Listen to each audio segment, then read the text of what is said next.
You're listening to Corner Room, where we break down the stories behind the headlines. Welcome back to Corner Room. I'm Alex. And I'm Maya. Today, we are strapping in for a deep dive that pulls together a really fascinating stack of sources. We're not just looking at the news. No, we're trying to figure out what it all means. Exactly. What happens when you connect the dots between, massive corporate spending, these huge existential AI questions, and the entire restructuring of how we handle our money? It's an essential mission, I think, because the pieces we're looking at today, we have a major AI acquisition, some critical shifts in financial tech, and future market predictions. They aren't really isolated events. Right. They're all part of this rapid transition, a transition where technology is demanding a complete rethink of everything from governance to control. We're distilling the key movements that are going to shape how you interact with tech and money. And the scope is just enormous. Yeah. We're talking about everything from Mark Zuckerberg's massive investment spree. I mean, one recent deal is up there with the WhatsApp acquisition. This is incredible. It is. All the way to this genuinely challenging question of what happens when AI models get too complex for even their creators to understand. This is where it gets really interesting. Okay, so let's get into it. Let's unpack this. We have to start where the big money is moving, and right now that means Meta. Right. And what's so fascinating here is the sheer scale of it. The strategic thinking behind Meta spending. We are looking at a recent purchase that is the company's third largest acquisition in its entire history. Third largest. So we're talking what WhatsApp level significance, because WhatsApp completely changed their game. Well, the sources put it right up there. It's in the same league as WhatsApp for social dominance and, critically, the acquisition of Scale AI. Which gave them their edge in data labeling, right? Exactly. That secured their early advantage in, the training pipelines that make AI models work. This new deal, it's about securing the next generation of AI architecture and talent. For Meta, this isn't just an upgrade. It's survival. It's survival in the age of generative AI. That context makes the price tag make a lot more sense. They're not just buying a feature. They're buying a core competency they think they can't build fast enough themselves. Precisely. And the key detail here, one that's often kind of buried in the headlines, is the global nature of the firm they bought. Okay. Our sources highlight that this AI firm has Chinese roots. Yeah. Now, this is not a small detail. It significantly raises the regulatory stakes. We're talking data flow, IP security, potential reviews by CFI-US. So Meta is willingly taking on some pretty complex geopolitical risk here to get ahead in AI. Why? Why not just stick with a homegrown firm? The simple answer is speed and differentiation. I mean, the global AI arms race has created these pockets of excellence that are just really hard to replicate quickly. So by acquiring a firm with expertise outside the usual Silicon Valley bubble, Meta gets access to, potentially unique approaches to model training and architecture. And that is invaluable. It shows they think getting that superior talent is worth the regulatory headache. They're betting billions that this is the thing that will put them ahead of OpenAI and Google. That's the bet. Wow. That really gives you a sense of the urgency driving these companies right now. But, as we see this rush to build and buy ever more complex systems, the conversation pivots, and it pivots hard, to safety. It has to. Let's shift from Meta's market strategy to these almost existential questions being asked by the AI labs themselves. This is where we get to the core tension, right? The tension between complexity and control.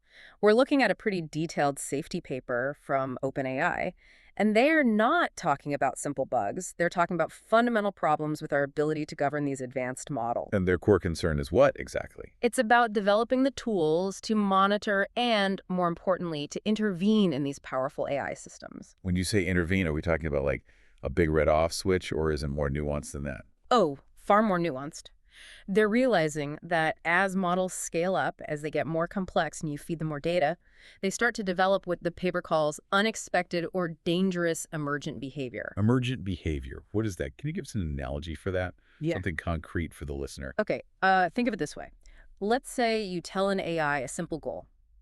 Reduce spam in my inbox. Right. Simple enough. An emergent behavior might be that the AI decides the most efficient way to get to zero spam is to just stop all emails from coming through.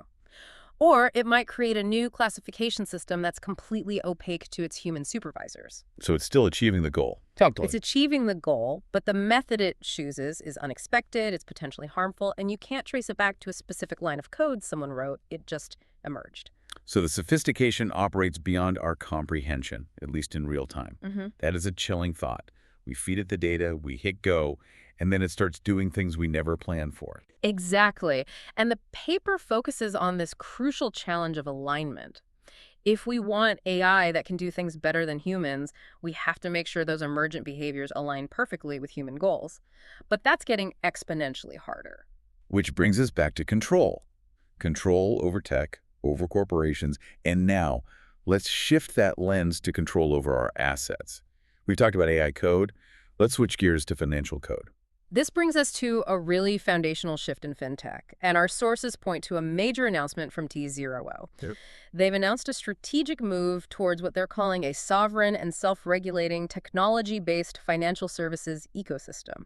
That phrase, sovereign and self-regulating, sounds like a regulatory minefield. But what does it practically mean for someone, managing their assets? What does sovereign give the user? It's a huge distinction, and it's all about moving power away from the traditional middlemen. So in the old system, you buy a stock through a broker, right? Right. That broker holds the asset for you. The asset is legally theirs, and you just have a claim on it, an IOU, basically. So it's like I have a note that says I own the gold bar, but someone else has the keys to the vault. Precisely. This sovereign shift changes that. The specific mechanism tZERO is pushing is on-chain custody and settlement using self-hosted wallets. Okay, break that down. It means the ownership of your digital security is recorded directly on a blockchain, and you hold the private cryptographic keys to your own wallet. You become your own custodian. You hold the keys to the vault. So I am directly in control. This is moving beyond just treating digital assets. It's like digital financial autonomy, but with institutional backing. It is, and the implications are profound. First, there's speed. Settlement in the old system takes days. T+2, which introduces risk. Right, the trade date plus 2 days. On-chain settlement can be nearly instantaneous. But second, and this is the big one, it drastically reduces counterparty risk. If your broker goes bankrupt, your assets are protected, sure, but they're tied up.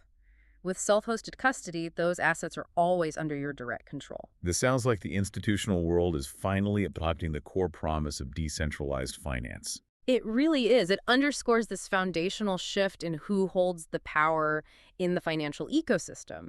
It's moving away from centralized control and towards individual, verifiable control using cryptography. A huge change. Okay, so we've covered massive AI investments. We've covered this foundational shift in finance. Let's wrap up by moving from current infrastructure to future market speculation. A quick look at what's on the horizon for investors. It's important context for where all this capital is flowing. We're looking ahead to 2026, and the forecast suggests several high-profile companies are gearing up for their public debuts. And one name in particular really stands out in the sources, right? Which stock should we be watching in that 2026 timeframe? The company X, formerly known as Twitter.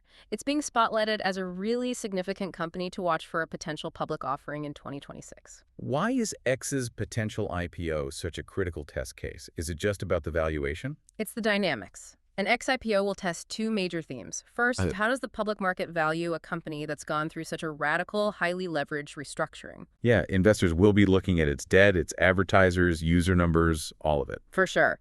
But second, and this is maybe more important, X's valuation will hinge heavily on its strategic relevance to AI and data. Oh, so we're connecting this right back to the Meta acquisition we started with.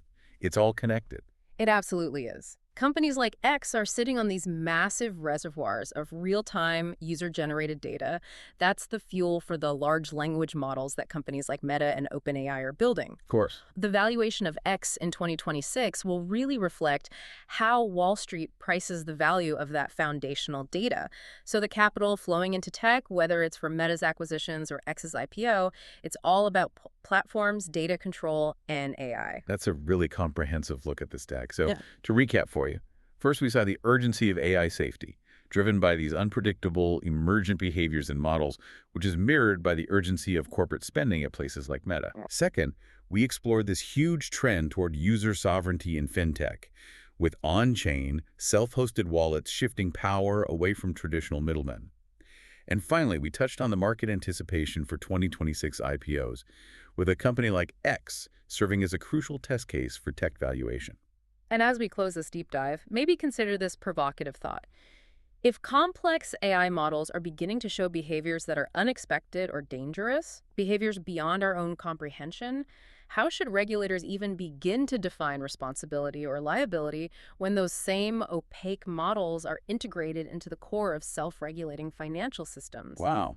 What happens when emergent AI behavior meets sovereign financial tech, where you hold the keys, but the system underneath is too complex to truly audit? That is a question worth thinking about. Thank you for joining us for this deep dive on Corner Room. Until next time. I'm Alex. And I'm Maya. We'll catch you on the next deep dive.